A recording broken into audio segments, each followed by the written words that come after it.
وعلى آله وصحبه أجمعين। আজকের এই বিশাল জনসমুদ্রের সম্মানিত সভাপতি, বাংলাদেশ জামাত ইসলামীর সম্মানিত আমির ডাক্তার শফিকুর রহমান, অন্যান্য রাজনৈতিক দলের নেতৃবৃন্দ, জামাত ইসলামের নেতৃবৃন্দ, সাংবাদিক বন্ধুগণ, উপস্থিত ভাই ও বন্ধুগণ, আসসালামু আলাইকুম রহমতুল্লাহি ওয়া বারাকাতুহু। আপনারা অধীর আগ্রহে বসে আছেন আমাদের সম্মানিত আমির জামাতের বক্তব্য শোনার জন্য। তিনি দিক নির্দেশনা দেবেন। এই জন্য আমি খুব সংক্ষিপ্ত সময় আপনাদের সামনে দু একটি কথা বলবো ইনশাআল্লাহ। সংগ্রামী বন্ধুগণ, আমি 14 বছর জালেম সরকার, স্বৈরাচারী সরকারের কারাগারে বন্দী ছিলাম। আমাকে ফাঁসির কাছে ঝুলানোর সমস্ত আয়োজন করা হয়েছিল।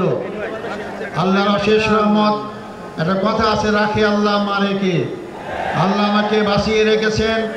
জুলাই আগস্টের বিপ্লবী সেই ভাইদের রক্তত্যাগ, কোরবানির বিনিময়ে দেশ নতুন স্বাধীন বাংলাদেশ, আমিও নতুনভাবে স্বাধীনতা অর্জন করেছি। বাংলাদেশের কারাগার থেকে মুক্ত আকাশে আপনাদের সামনে মিলিত হয়েছি।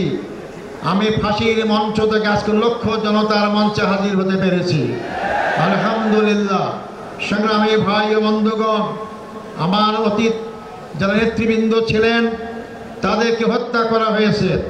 আমার রায়ে সুপ্রিম কোর্টের 7 জন বিচারপতি একমত হয়ে এটাকে একটা সাজানো নাটক আখ্যায়িত করেছেন।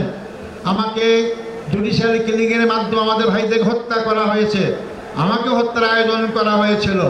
আমি আজকের এই বিশাল জনসমুদ্রের মধ্য দিয়ে সরকারের কাছে জোর দাবি জানাতে চাই, আমাদের যে 10 জন ভাইকে কারাগারে শহীদ করা হয়েছে, 5 জন সরাসরি ফাঁসির মঞ্চে ঝুলিয়ে, 5 জনকে বিনা চিকিৎসায় কারাগারে হত্যা করা হয়েছে। এই হত্যাকাণ্ডের সঙ্গে যারা যেখানে যেভাবে যতটুকু জড়িত তাদেরকে আইনের আওতায় নিয়ে আসতে হবে এবং তাদের শাস্তির বিধান করতে হবে। সেই সমস্ত পরিবারের সদস্যদেরকে ক্ষতিপূরণ দিতে হবে। আমি সেই দাবি আপনাদের সামনে আবার এই সরকারের কাছে জোর দাবি করছি। সংগ্রামী ভাই বন্ধুগণ, তাদের কি অপরাধ ছিল?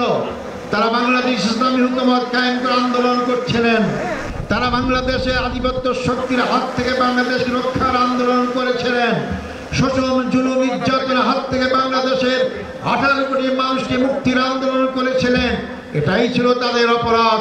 তাদেরকে ফাঁসি দেওয়া হয়েছে। ফাঁসির মাধ্যমে তারা মনে করেছিল বাংলাদেশের জামাত ইসলামী আন্দোলনকে স্তব্ধ করা যাবে, নিশ্চিহ্ন করা যাবে।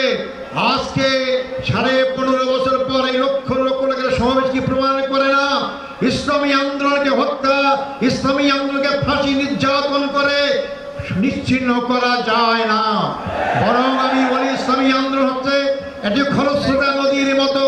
নদীর সামনে যে নামে আপনি বাঁধ দেন না কেন, খরস্রোতা নদীর পানি তীব্র গতিতে সামনে অগ্রসর হয়, বাঁধ ভেঙে সামনে যেতেই থাকে।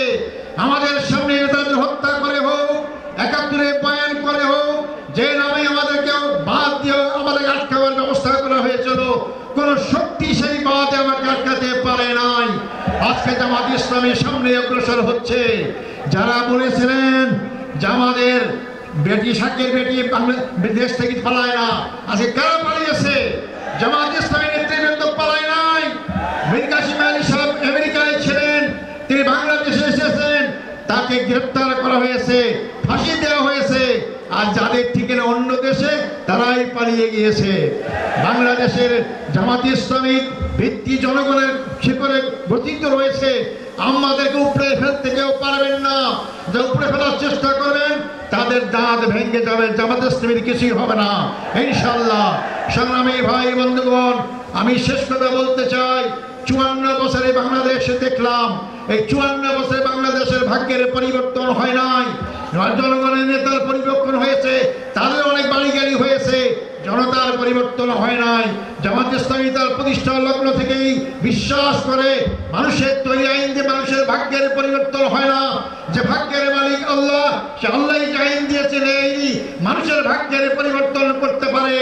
আগামী দিনে আমাদের জনগণের ভাগ্যের পরিবর্তন করতে হলে, 18 কোটি মানুষের ভাগ্যের পরিবর্তন করতে হলে, 18 কোটি মানুষের সৃষ্টিকতা মহান রব্বুল আলামিনের আইন দ্বারাই এই ভাগ্যের পরিবর্তন সম্ভব। বাস্তব। তা আগামী দিনে আমাদের স্লোগান হবে আল্লাহর আইন চাই, সৎ লোকের শাসন চাই।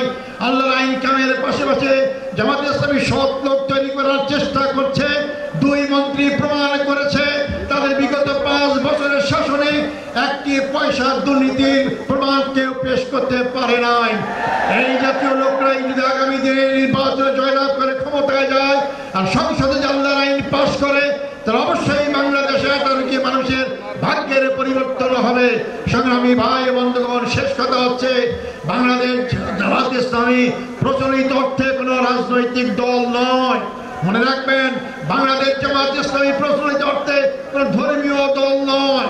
বাংলাদেশ জামাত ইসলামী পূর্ণাঙ্গ ইসলামী আন্দোলন। ইসলামের বাইরে আমাদের কোনো সম্পর্ক নেই। মানবিক সমাজ গঠন করতে চাই। মানব রচিত আইন দিয়ে মানবিক সমাজ গঠন হবে না। মানুষ মানুষের পক্ষে বিপক্ষে আইন তৈরি করতে পারে।